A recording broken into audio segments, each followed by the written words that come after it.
17e homélie de saint Jean Chrysostome sur l'évangile de saint Matthieu.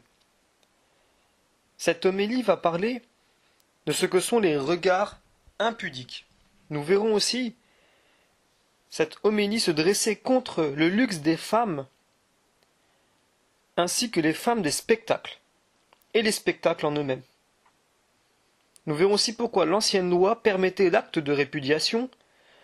Nous ferons un commentaire sur les jurements. Nous verrons pourquoi la loi nouvelle les défend. Et nous verrons que les mêmes choses permises ou défendues selon les temps évoluent.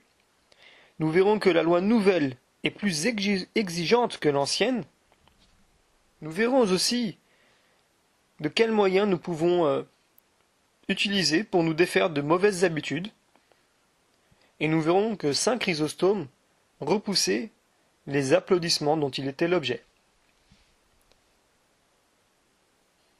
Vous avez appris qu'il a été dit « Tu ne commettras pas d'adultère ».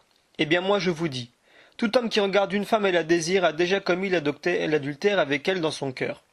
Si ton œil droit entraîne ta chute, arrache-le et jette-le loin de toi. Car c'est ton intérêt de perdre un de tes membres et que tout ton corps tout entier ne soit pas jeté dans la géhenne. Et si ta main droite entraîne ta chute, coupe-la et jette-la loin de toi.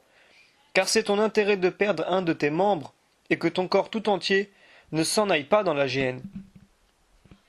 Il a été dit encore, si quelqu'un renvoie sa femme, qu'il lui donne un acte de répudiation.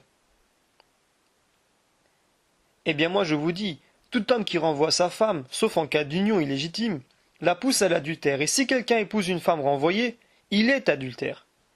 Vous avez encore appris qu'il a été dit aux anciens, tu ne feras pas de faux serments, mais tu t'acquitteras de tes serments envers le Seigneur. Eh bien moi je vous le dis, je vous dis, de ne faire aucun serment ni par le ciel, car c'est le trône de Dieu, ni par la terre, car elle est son marchepied, ni par Jérusalem, car elle est la cité du grand roi.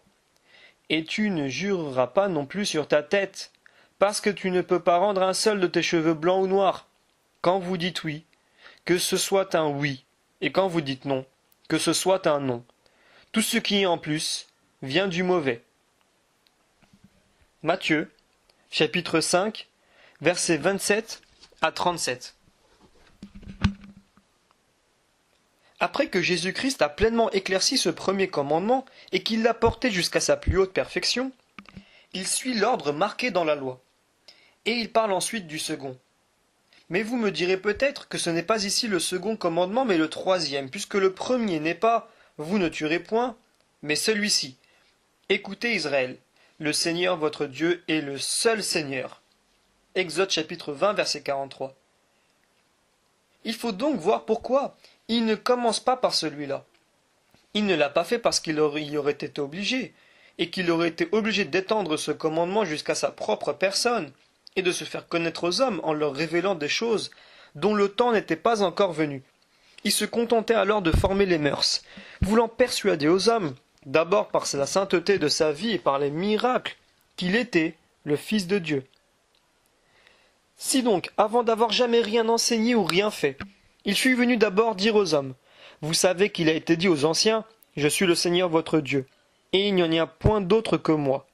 Mais moi je vous le dis, que vous m'adoriez de même que mon Père. Il n'est pas douteux qu'il eussent traité comme un extravagant et un insensé. Car si après leur avoir enseigné une doctrine si pure, et avoir fait tant de miracles, il ne laisse pas de dire qu'il était possédé du démon, lorsqu'il ne déclarait pas même ouvertement ce qu'il était, à quoi ne se fussent-ils point portés, s'il leur eût parlé de la sorte, avant que de leur avoir donné des preuves de ce qu'il était? Mais en réservant cette vérité pour un temps plus opportun, il disposait peu à peu les hommes à la recevoir. C'est pourquoi il la passe ici sous silence, en y préparant le monde par ses prodiges, et par la pureté de sa doctrine. Il l'a dite clairement dans la suite, mais il se contente ici de la découvrir peu à peu par une longue suite de merveilles, et par la manière dont il instruisait les hommes. L'autorité même avec laquelle il établissait de nouvelles lois et réformait les anciennes était capable de faire juger à un esprit réfléchi que celui qui parlait de la sorte n'était autre que Dieu. Ils étaient surpris, dit l'Évangile, parce qu'il ne les enseignait pas comme les docteurs de la loi. Matthieu chapitre 7 verset 29. En effet, commençant par les vices les plus naturels de l'homme, à savoir la colère et l'impureté, les deux passions qui le tyrannisent le plus et qui sont la source de tous les autres. Il les combat avec l'autorité d'un législateur, et il leur oppose la vertu la plus pure et la plus parfaite. Il ne dit pas qu'on punira seulement les adultères qui auront effectivement commis ce crime, mais de même qu'il a condamné jusqu'à la pensée de l'homicide. De même ici, il punit jusqu'à un regard impudique, afin de nous apprendre en quoi consiste cette surabondance de justice qu'il commande de nous, et que n'avait pas la vertu des pharisiens. Saint Matthieu nous dit « Celui, dit-il, qui aura regardé une femme avec un mauvais désir pour elle, a déjà commis l'adultère dans son cœur. » C'est-à-dire celui qui se plaît à regarder des personnes agréables, qui recherche même avec curiosité et avec la passion la vue d'un gracieux visage, et qui en repaît ses yeux et son cœur, car Jésus-Christ n'est pas venu seulement pour empêcher qu'on ne déshonore son corps par des actions criminelles, mais encore pour établir la pureté de l'âme, en lui interdisant les mauvais désirs. Comme c'est dans le cœur que nous recevons la grâce du Saint-Esprit, c'est le cœur aussi qu'il purifie le premier. Mais comment est-il possible, me direz-vous, d'être délivré de ces désirs? Il nous sera facile, si nous le voulons, de les réprimer de telle façon que s'ils commencent à s'élever, ils demeurent néanmoins sans aucun effet. D'ailleurs, Jésus-Christ ne parle pas ici généralement de toutes sortes de désirs, mais de ceux qui s'excitent par les yeux et par le regard, car celui qui se plaît à regarder de beaux visages allume en lui-même une flamme impure, et met son âme sous le joug de la passion, et ne tarde pas à commettre le crime même. C'est pour ce sujet que Jésus-Christ ne dit pas « celui qui aura désiré de commettre un adultère », mais celui qui aura regardé une femme avec un mauvais désir. Il ne dit pas même ici ce mot « sans sujet », qu'il met expressément en parlant de colère. Non, il condamne sans exception toute convoitise. Et cependant, ces deux passions, la colère et la concupiscence, sont toutes les deux inhérentes à notre nature, et l'on peut se servir utilement de l'une et de l'autre, de la première en l'employant à réprimer les méchants et à corriger les gens déréglés, et de l'autre en usant seulement pour la génération des enfants et pour conserver la succession des hommes. D'où vient donc que Jésus-Christ ne met point ici d'exception? Je vous réponds que si vous considérez bien ces paroles, vous y en trouverez une grande. Car il ne dit pas « celui qui aura eu un mauvais désir », ce qui peut arriver aux solitaires dans le désert les plus retirés, mais celui qui aura regardé une femme avec un mauvais désir pour elle, comme s'il disait « celui qui aura excité ce mauvais désir en lui-même, et qui aura volontairement déchaîné sur son âme cette espèce de bête féroce. » Car cela n'est plus l'effet de la nature, mais de votre négligence et de votre paresse. L'ancienne loi même nous faisait déjà la même défense. Ne vous arrêtez point, dit-elle, à considérer une beauté étrangère. Proverbe, chapitre 6, verset 25. Et afin que personne ne pût dire « mais si je la regarde sans qu'il en résulte aucun mal ». L'Écriture défend généralement tous ces regards, de peur qu'en s'assurant trop de soi-même, on ne tombe dans le péché. Mais si je la regarde, dites-vous, et que j'ai même un mauvais désir, quel mal fais-je pourvu que je n'aille pas plus loin? Car seul vous range parmi les adultes. Cela le fait. Jésus-Christ déclare qu'il vous met de ce nombre. Il est le législateur, il a fait la loi, il ne faut point disputer davantage. Vous pourrez peut-être voir une ou deux ou trois fois une femme sans en ressentir de mauvais effets. Mais si vous vous abandonnez souvent à ses regards, vous allumerez un feu dans votre cœur, dont vous serez enfin consumé, car vous n'êtes pas d'une autre nature que les autres hommes. Comme donc, lorsque nous voyons un enfant prendre un couteau, quoiqu'il ne s'en soit pas blessé, nous ne laissons pas de le châtier et de lui défendre d'y toucher à l'avenir. De même, Dieu nous défend les mauvais regards avant même que nous péchions, afin que nous ne péchions pas. Car celui qui allume dans son cœur cette passion honteuse, lors même que les objets sont absents, se trouve environné de fantômes et d'images détestables, qui le font enfin tomber dans le crime. C'est pour cette raison que Jésus-Christ condamne même cette sorte d'adultère, qui ne se passe que dans le cœur. Que répondront à ceci ceux qui ont vu, et ceux qui ont eu avec eux des jeunes filles demeurant sous le même toit? Puisque, par cette loi de Jésus-Christ, ils peuvent devenir coupables d'une infinité d'adultères, en les regardant tous les jours avec de mauvais désirs. Aussi le bienheureux Job s'était d'abord imposé cette loi lui-même, en s'interdisant absolument cette sorte de regard. Car le combat devient plus grand après avoir vu ce que l'on aime, et cette vue ne nous cause pas tant de satisfaction que la nouvelle violence de notre passion ne nous fait ressentir de douleur. Nous rendons ainsi le démon bien plus puissant contre nous, et nous ouvrons la porte à cet ennemi, sans qu'il soit plus en notre pouvoir de le chasser de chez nous, après l'avoir introduit dans le fond de notre cœur et dans le plus secret de nos pensées. C'est pourquoi Jésus-Christ nous dit « Ne soyez point adultères des yeux, et vous ne le serez point du cœur. » Il est certain qu'on peut regarder une femme innocemment et comme les personnes chastes les regardent. C'est pourquoi Jésus-Christ ne condamne pas en général toutes sortes de regards, mais seulement ceux qui sont accompagnés d'un mauvais désir. S'il n'eût voulu faire cette distinction, il eût dit simplement « celui qui regarde une femme ». Mais il ne parle pas ainsi, et il dit « celui qui regarde une femme avec un mauvais désir », c'est-à-dire celui qui la regarde afin de contenter ses yeux. Dieu ne vous a pas donné des yeux pour que vous introduisiez par là de l'adultère dans votre âme, mais afin que, contemplant ces créatures, vous en admiriez le Créateur. Comme donc on se met en colère sans sujet, on regarde aussi sans sujet, lorsque l'on fait avec un mauvais désir. Si vous voulez prendre plaisir à voir une femme, regardez la vôtre et aimez-la toujours. Il n'y a point de loi qui vous le défende. Que si vous en regardez curieusement une autre, vous faites tort à celle que Dieu vous a donnée en détournant vos yeux d'elle pour regarder une autre, et vous faites encore une injure à celle que vous regardez. Car, quoique vous ne la touchiez pas de la main, on peut dire néanmoins que vous la touchez des yeux et du désir. Dieu regarde cela comme un véritable adultère. Et avant que de le punir par les peines de l'enfer, il le punit ici par avance par des supplices rigoureux, car l'esprit est rempli aussitôt de nuages et de troubles. Il entre dans l'agitation et l'inquiétude, et il est percé des pointes de la douleur.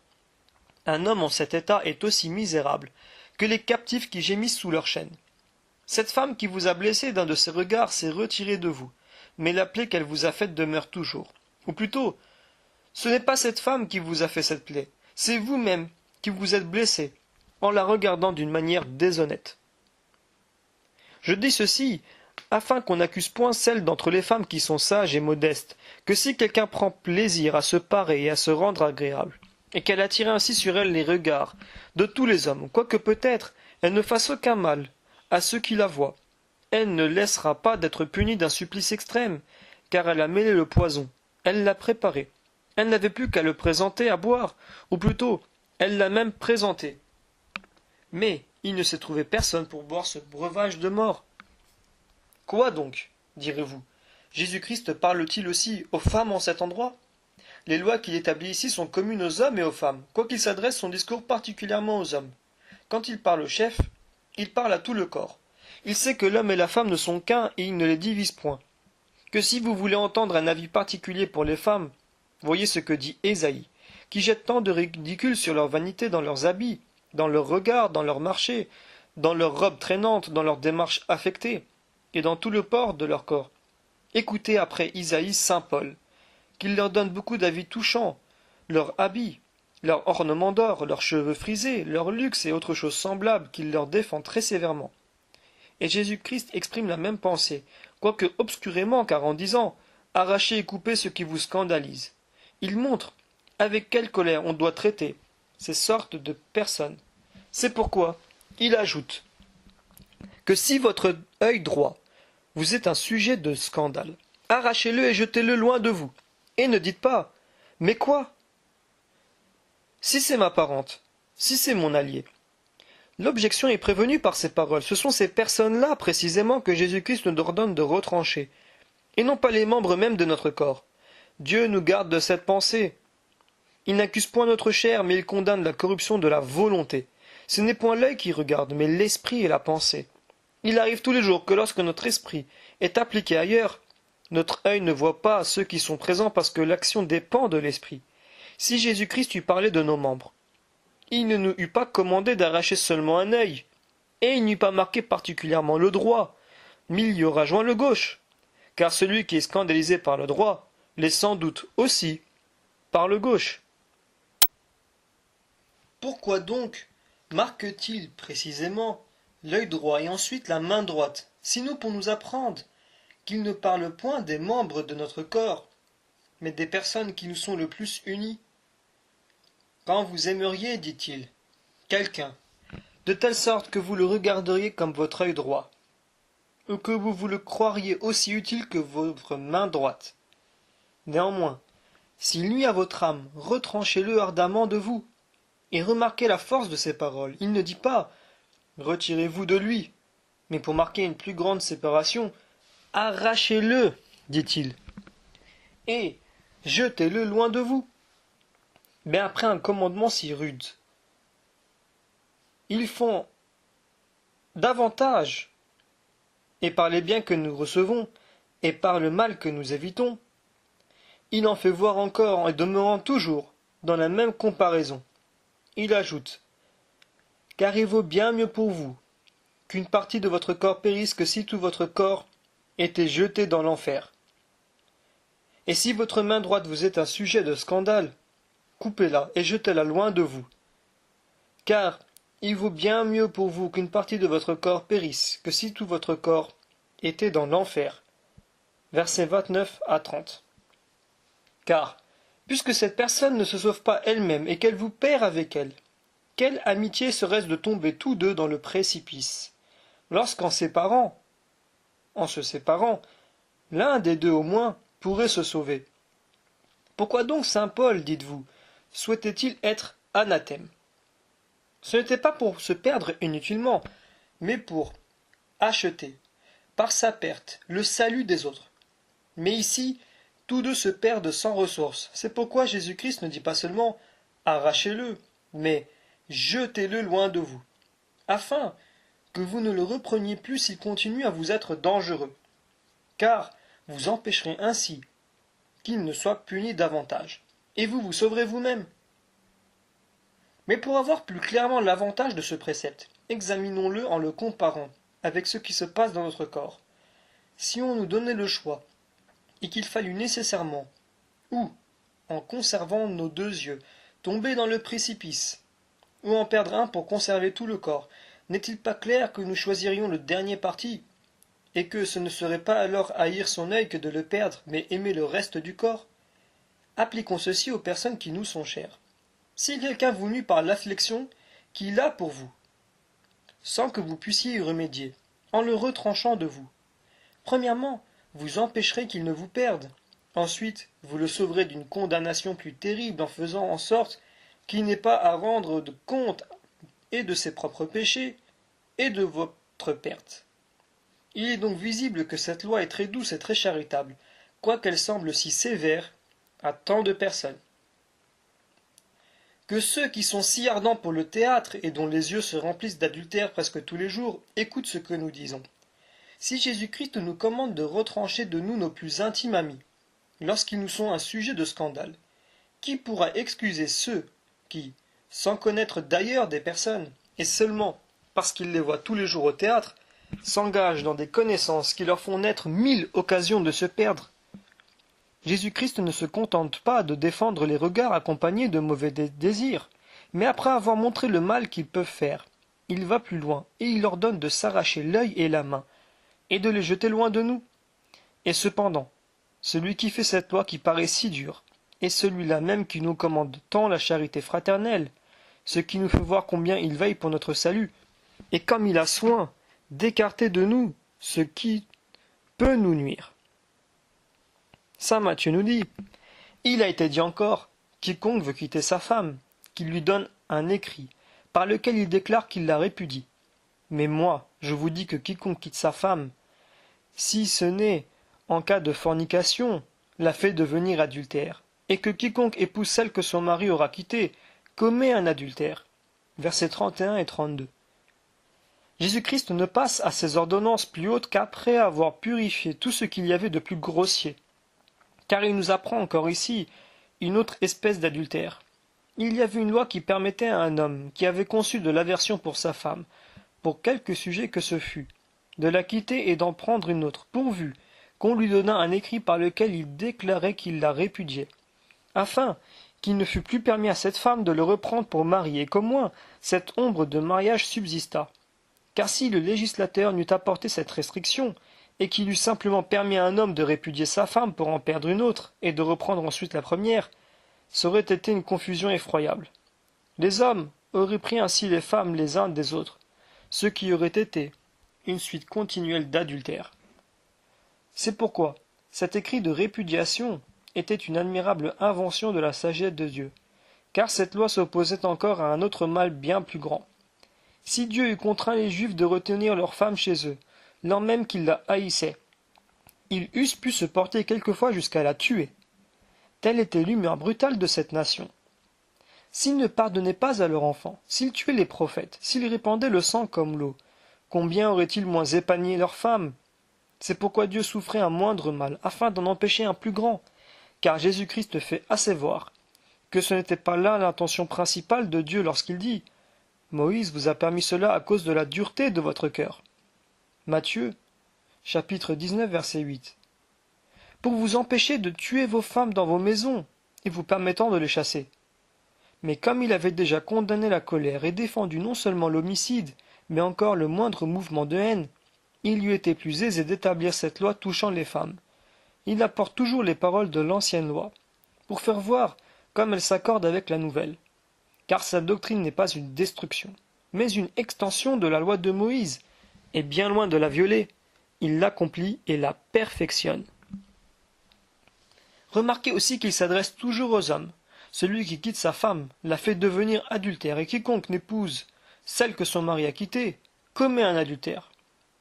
Lors même que la première de ces deux n'épouse point une autre femme, il se rend coupable par cela seul qui rend sa femme adultère, et le second, en prenant la femme d'une autre, commet encore un adultère. Et ne me dites point que cet homme a chassé sa femme. Quoiqu'il l'ait chassée, elle ne cesse pas d'être sa femme, et de peur qu'en rejetant tout sur lui mari, il ne rende la femme trop insolente, et lui ferme aussi à elle la porte d'un second mariage en disant « Quiconque épouse celle que son mari a quittée commet un adultère. » Ainsi, il rend en quelque sorte la femme sage malgré elle, et empêchant tout autre de l'épouser, en ne souffrant pas qu'elle cherche les occasions d'irriter son mari contre elle, car, se voyant dans la nécessité, ou d'être toujours avec le mari qu'elle a pris d'abord, ou, si elle est une fois répudiée, de demeurer toute sa vie sans recours et sans assistance, elle se sent comme forcée d'aimer son mari. Il ne faut pas s'étonner que Jésus-Christ ne parle point en particulier à la femme. Ce sexe est trop faible et Jésus se contente, en effrayant les hommes, de retenir en même temps les femmes dans leurs devoirs. Il imite un père qui, ayant un fils débauché, lui épargnerait la honte d'une réprimande et se contenterait de menacer ceux qui l'auraient jeté dans la débauche, leur commandant de ne plus le voir et de ne se trouver jamais avec lui. Si cela vous paraît onéreux, souvenez-vous de ce que le Seigneur a dit d'abord dans les 8 béatitudes, et vous le trouverez aisé. Comment en effet un homme doux et ami de la paix, comment celui qui est pauvre d'esprit et charitable, répudiera-t-il sa femme? Comment celui qui réconcilie les autres serait-il lui-même en guerre avec sa femme? Mais Jésus rend encore cette loi douce et facile d'une autre manière, puisqu'il laisse à l'homme une occasion légitime de répudier sa femme, si ce n'est, dit-il, en cas de fornication. Sans cela, tout aurait été dans le trouble. Car si Jésus-Christ avait commandé de retenir sa femme, après qu'elle se serait abandonnée à un autre, le monde aurait été plein d'adultère. Vous voyez donc la liaison que ce commandement a avec les autres. Celui qui ne voit point d'un œil impudique la femme de son prochain ne commettra pas d'adultère avec elle. Et ainsi, on ne donnera occasion à personne de répudier sa femme. C'est pourquoi il ne craint point, après cela, d'intimider si fort le mari, en le menaçant d'un grand péril s'il répudie sa femme, et en le rendant coupable de l'adultère où il s'expose. Car, de peur qu'on entendît de la femme cette parole, « Arrachez votre œil », il prévient sa interprétation abusive, lorsqu'il déclare qu'il n'y a qu'un sujet légitime, où l'on puisse la répudier. Saint Matthieu nous dit « Vous avez encore appris qu'il a été dit aux anciens, vous ne parjuriez point, mais vous vous acquitterez envers le Seigneur des serments que vous lui aurez faits. Et moi je vous dis de ne point jurer du tout. » Versets 33 et 34. Pourquoi Jésus-Christ passe-t-il le commandement qui défend le larcin pour venir à celui qui regarde le parjure et le faux témoignage? C'est parce que quelquefois, celui qui craindrait de dérober ne craindrait pas de se parjurer, et qu'au contraire, celui qui craindra le mensonge et le parjure ne se laissera jamais aller au larcin. Ainsi, en détruisant le parjure, il détruit le vol, puisque c'est du vol que naît le parjure. Mais que veulent dire ces paroles? Vous rendre au Seigneur les serments que vous lui aurez faits. C'est-à-dire, lorsque vous jurerez, vous direz la vérité. Et moi, dit-il, je vous défends de jurer absolument. En voulant les éloigner davantage de jurer par le nom de Dieu, il dit, ne jurez point, ni par le ciel, parce que c'est le trône de Dieu, ni par la terre, parce que c'est son marchepied, ni par Jérusalem, parce que c'est la ville du grand roi. Versets 34 et 35. Il se sert encore du langage des prophètes, et montre qu'il n'est point contraire aux anciens, qui avaient coutume de jurer par ces choses, comme il le dit à la fin de cet évangile. Mais remarquez comment il relève les éléments, non par leur nature particulière, mais par le rapport qu'ils ont de Dieu. Remarquez aussi la condescendance de son langage. Les hommes alors étaient étrangement portés à l'idolâtrie. C'est donc, pour les détourner de croire les éléments vénérables par eux-mêmes, qu'il se sert du motif que nous venons de voir et qu'il met en jeu la majesté de Dieu. Il ne dit pas que le ciel est beau, et d'une grande étendue, ou que la terre est féconde et très utile aux hommes, mais il dit de l'un qu'il est le trône de Dieu, et de l'autre qu'elle est son marchepied, afin de porter les hommes par toutes sortes de considérations à craindre et à révérer le Créateur. Saint Matthieu nous dit, et ne jurez pas même par votre tête, parce que vous ne pouvez rendre un seul de vos cheveux blancs ou noirs. Lorsque Jésus-Christ défend à l'homme de jurer par sa tête, ce n'est pas qu'il considère l'homme comme quelque chose de bien grand, puisque l'homme n'a été créé que pour être soumis à Dieu et pour l'adorer. Mais il veut en ceci rendre gloire à Dieu et montrer que l'homme n'est pas le maître de lui-même, ni des serments qu'il ferait en jurant par sa tête. Que si un père ne donne point son fils à un autre homme, Dieu donnera bien moins à un autre l'ouvrage de ses propres mains. C'est encore que votre tête soit à vous. Elle est néanmoins l'ouvrage d'un autre. Vous êtes si éloignés d'en être le Seigneur et le Maître qu'il vous est impossible d'y faire le moindre changement. Il ne dit pas « vous ne pouvez agrandir un de vos cheveux », mais « vous n'en pouvez changer la couleur ». Vous me direz peut-être « si quelqu'un me contraint de jurer et m'impose cette nécessité, que dois-je faire ?» Je vous réponds que la crainte de Dieu doit être plus forte sur votre esprit que cette nécessité qu'on vous impose. Que si vous allez chercher des raisons de ce genre et de semblables prétextes, vous n'obéirez à aucun des commandements de Dieu. Car lorsqu'on vous défend de répudier votre femme, ne pourrez-vous pas dire de même, mais si elle est de mauvaise humeur, si elle fait trop de dépenses? Lorsqu'on vous commande d'arracher votre œil droit, ne pourrez-vous pas dire, mais si je l'aime de tout mon cœur? Lorsqu'on vous permet de jeter un seul regard déshonnête, ne direz-vous pas encore, mais puis-je m'empêcher de voir? Lorsqu'on vous ordonne de ne point vous mettre en colère contre votre frère, ne pourrez-vous pas dire aussi, mais si je suis prompte, et que je ne puisse retenir ma langue? Ainsi, vous pourriez éluder tous les commandements que Dieu vous fait. Considérez que vous n'oseriez alléguer de semblables excuses lorsqu'il s'agit de garder les lois humaines.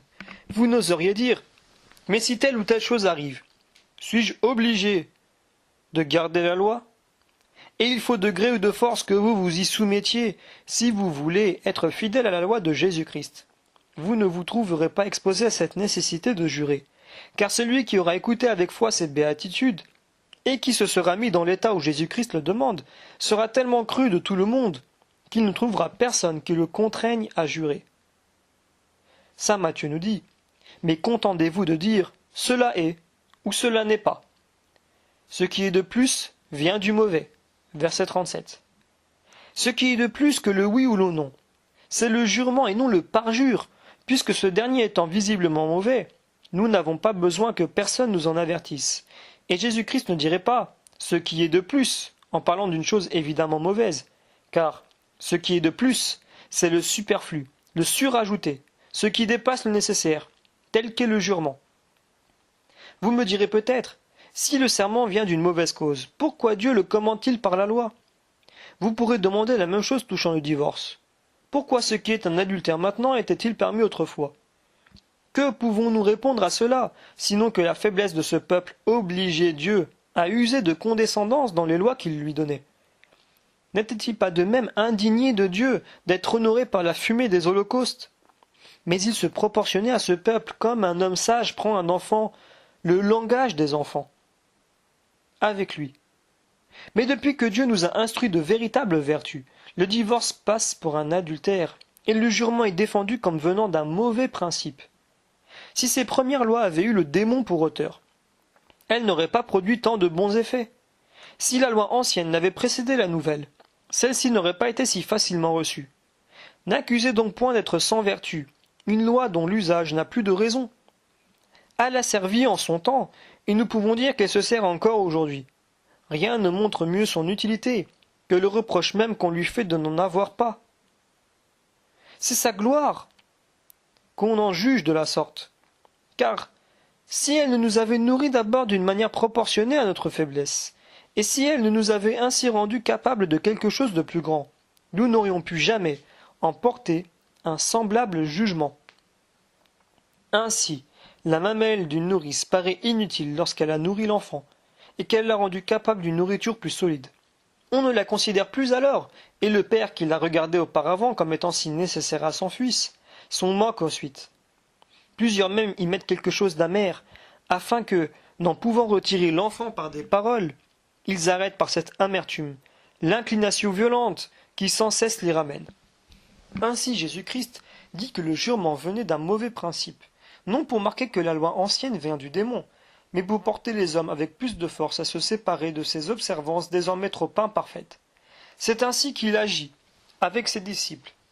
Mais, pour ce qui est des Juifs qui sont demeurés toujours inflexibles et opiniâtres dans leur aveuglement, il a voulu leur rendre leur ville inaccessible. Comme on empêche les enfants d'approcher de la mamelle de leur nourrice, et comme on y met quelque chose d'amer pour les en éloigner, il a voulu aussi les éloigner de Jérusalem par la crainte d'un siège et par l'appréhension de perdre leur liberté.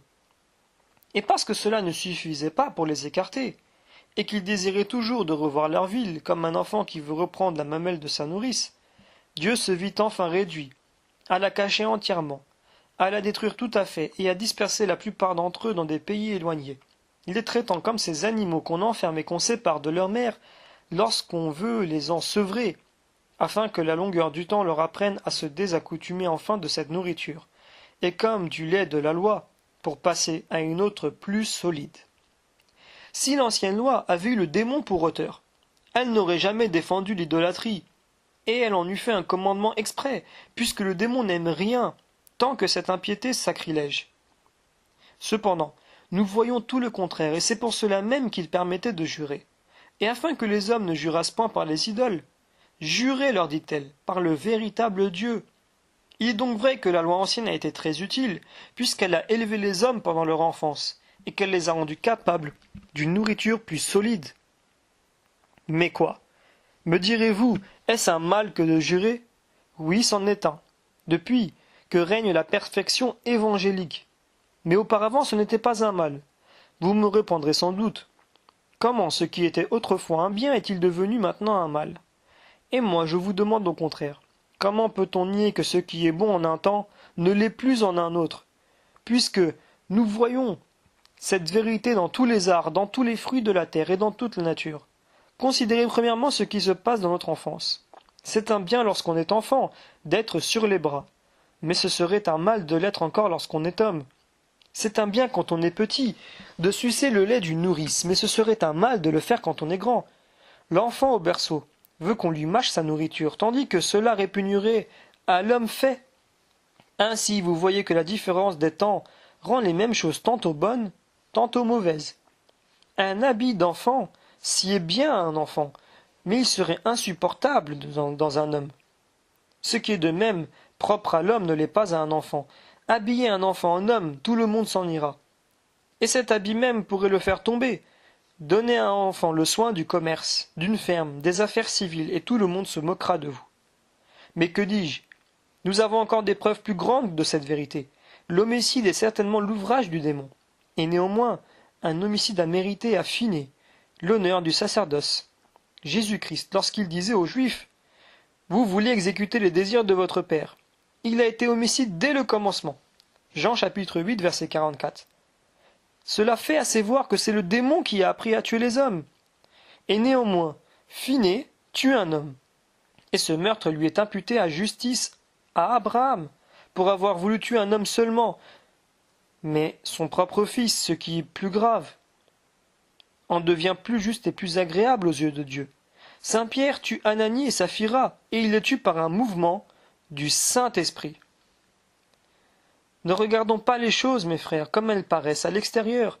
Examinons avec soin le temps, le sujet, la volonté, la différence des personnes, et toutes les autres circonstances, puisque sans cela, nous ne pouvons bien connaître la vérité.